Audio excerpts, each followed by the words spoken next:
오늘의 수업입니다. 법의 유형에 대해서 한번 살펴보도록 하겠습니다.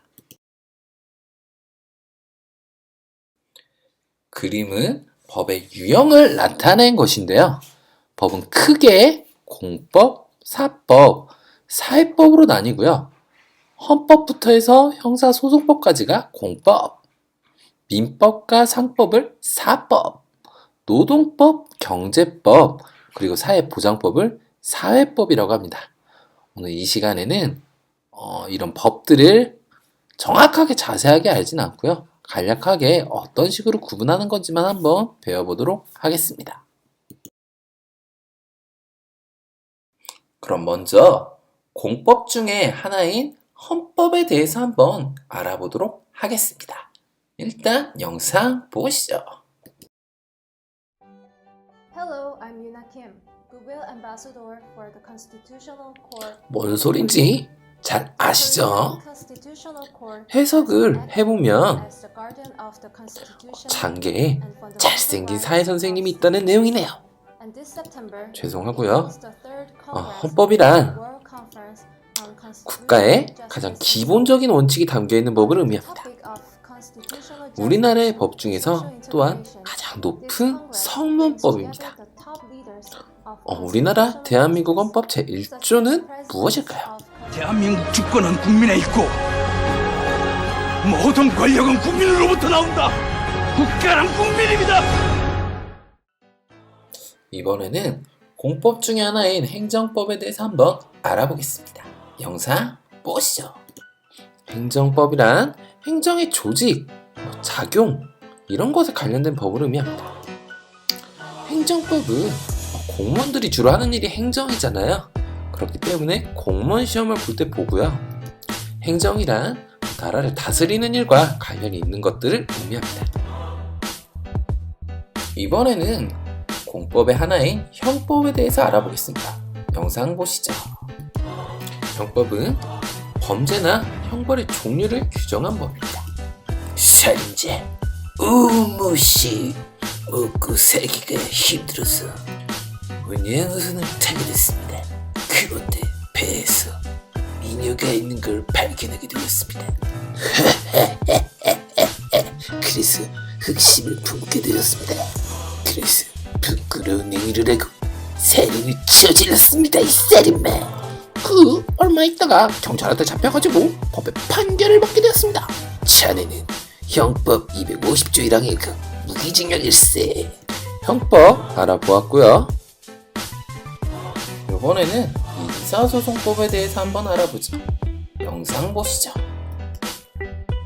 민사소송법이란 민간인 사이에서 일어나는 사건의 재판의 절차에 관련된 법입니다.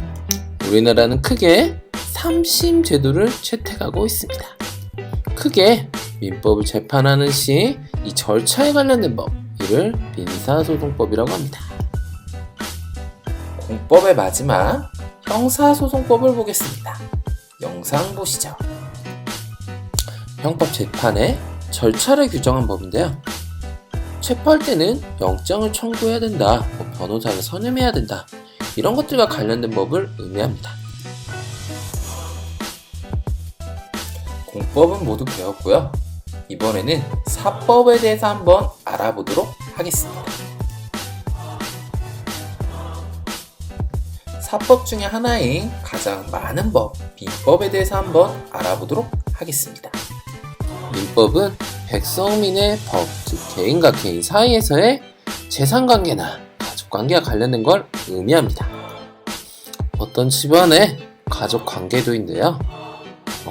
가족여행을 갔는데 모두가 다 죽고 사이만 남았다고 합니다.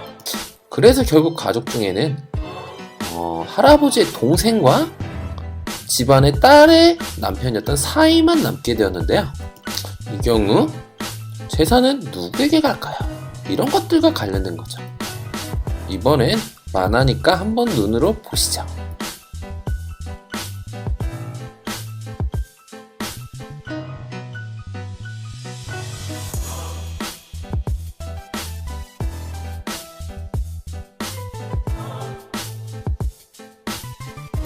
이번에는 사법의 하나인 상법을 한번 알아보겠습니다.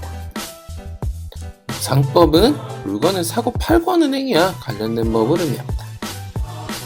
김모 씨는 평소에 친하게 지내던 조모 씨에게 이조백자의 운송을 부탁했습니다. 하지만 조모 씨의 부하 직원이 이모 씨가 있습니다. 이 이모 씨는 술을 먹고 멍멍 짐승 스테니스 싸다구, 즉 술 취해서 주사를 심하게 부리다가 도자기를 부셔버렸어요.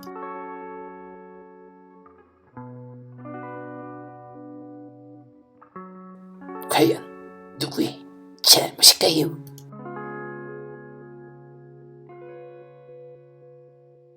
공법, 사법을 모두 배웠고요. 마지막으로 사회법을 한번 알아보겠습니다. 사회법의 하나인 노동법에 대해서 한번 알아보겠습니다. 노동은 회사에서 일하는 거죠. 즉 회사인 직장과 이 직장에서 일을 하는 노동자 사이의 법을 의미합니다. 구체적으로 말하면 근로 조건, 고용주와의 관계를 의미합니다. 사회법의 하나인 경제법에 대해서도 한번 같이 알아보죠. 공정거래법, 소비자보호법, 낙관법, 할부거래법, 방문 판매법 등이 이에 해당이 되는 것이죠. 마지막으로 사회법 중에서 가장 마지막인 사회보장법에 대해서 한번 알아보도록 하겠습니다. 사회보장법이란 국민의 복지라든지 사회적 약자를 보호한다든지 이런 것과 관련된 법을 의미합니다. 오늘 수업 모두 끝났습니다. 고생하셨습니다. 안녕!